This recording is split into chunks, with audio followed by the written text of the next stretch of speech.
So what you see on this control page actually is it's from the roadshow in the US. This controls the entire system. That's the input side with the wireless microphones from the presenters.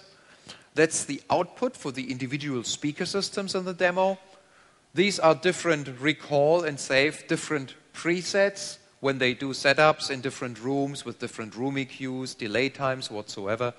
They can call up the equalizers, set them up, or the delays, store them, recall them.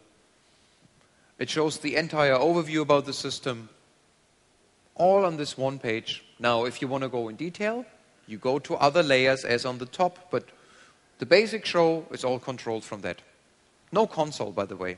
That's just an NETMAX. That's all. 지금 보시는 이 예제는 미국에서 로드쇼를 할 때 이것을 가지고 다니면서 프로그래밍에서 가지고 다녔던 그 화면입니다.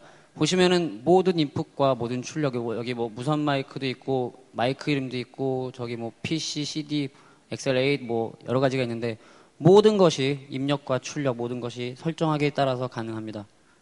제일 위에 보시면 그 주황색의 메뉴가 있는데요. 그 메뉴에 따라서 또 어떤 화면을 어떻게 적용하고 어떤 키가 필요하고 어떤 버튼이 필요한 것까지 사용자가 원하는 대로 모든 게 가능합니다. 그렇다 그러면 더 이상 콘솔은 필요가 없게 되겠죠. Same for the amplifiers. 마찬가지입니다. 앰프도 원하는 대로 그림을 그리시고 원하는 대로 그룹을 묶으시고 마음대로 하실 수가 있습니다.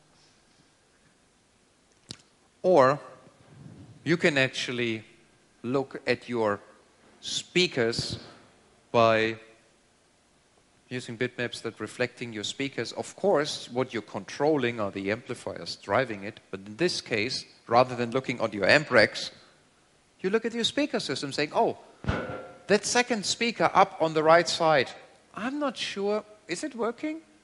Let me check it. So you have the full visual user interface if you want. 만약에 원하신다 그러면 지금 보시는 것 같이 앰프 렉에 뭐 레벨 메타 뜨거나 앰프가 그런 것을 확인하는 것이 아니고 스피커의 그림을 불러와서 스피커의 현재 상태를 체크할 수가 있습니다. 만약에 어떤 사람이 저 위에 있는 오른쪽에 있는 스피커가 나오는지 안 나오는지 모르겠다, 안 나오는 것 같다 그런다 그러면 기다려 금방 봐줄게 이러면서 원하는 채널을 설정해서 여기서 테스트하고 여기서 확인을 바로 할 수가 있습니다.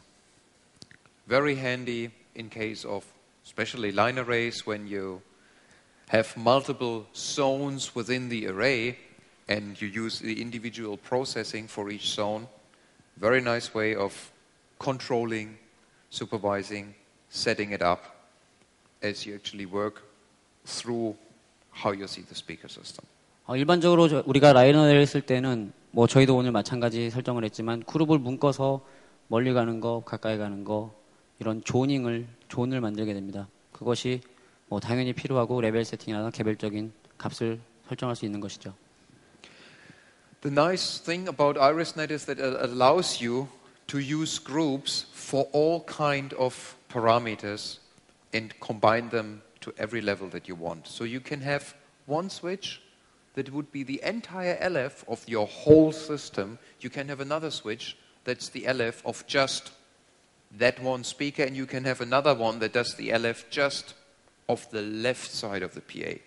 So whatever level of differentiation or whatever you want, the groups in IrisNet allow you everything that you need.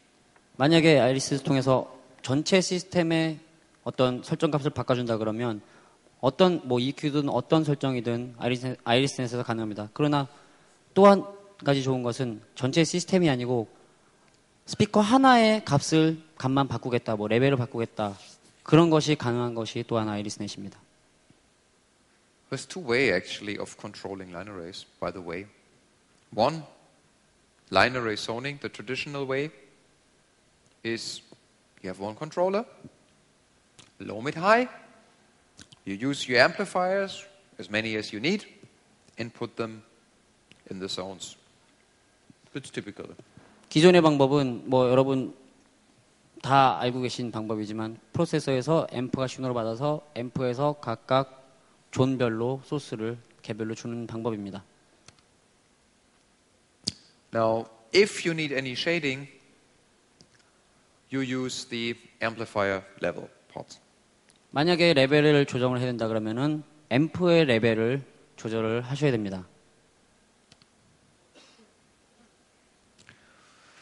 It's not very safe. You don't have the remote controls, and you don't have any EQing per zone. And the level shading is not the most elegant way of doing it. Equalizing is usually the better solution. 앰프를 통해서 레벨은 조정 가능하지만 그렇게 안전하지가 않고요.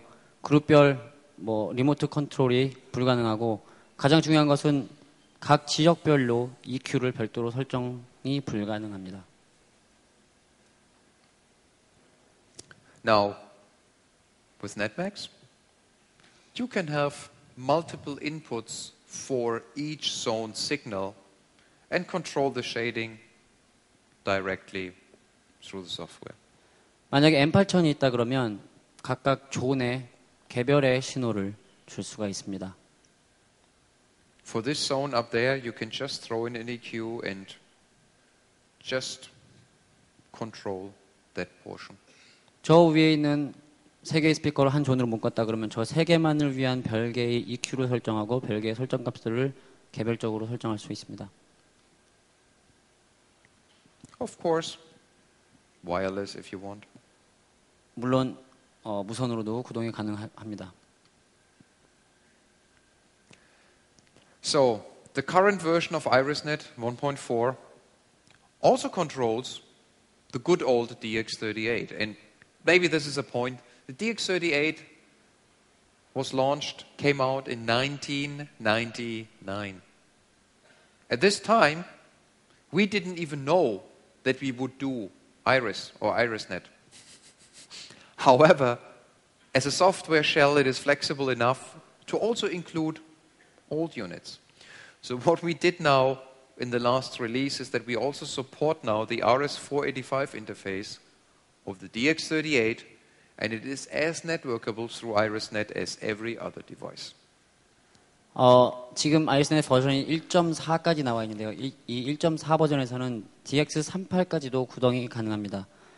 이것은 무엇을 의미하냐면 DX38은 1999년도에 생산된 제품이고 지금까지 같은 제품입니다. 업그레이드 이런 것은 없습니다.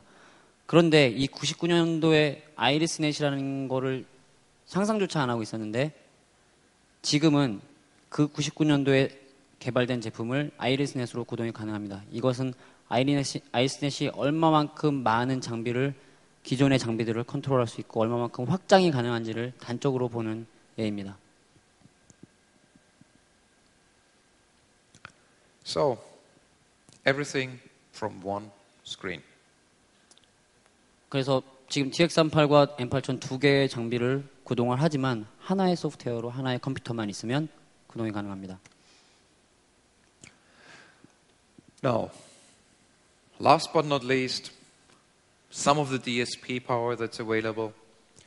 N8000 has all kinds of graphic equalizers or parametric equalizers. 물론 이퀄라이징은 당연히 가능합니다. 그래픽 이퀄라이저나 파라메트릭 이퀄라이저나 가능합니다. 31-band graphic, 15, 10, and you can choose whether they are mono or stereo. 31밴드, 15밴드, 10밴드, 스테레오나 모노나 아무거나 선택이 가능합니다. Parametrics, 3, 5, 7, 12. And if you don't know how many bands you want, there is the so-called N, and you can make it any figure you want up to 32. Now, I don't want to have a 32-band fully parametric, but if you want, N8000 can do it.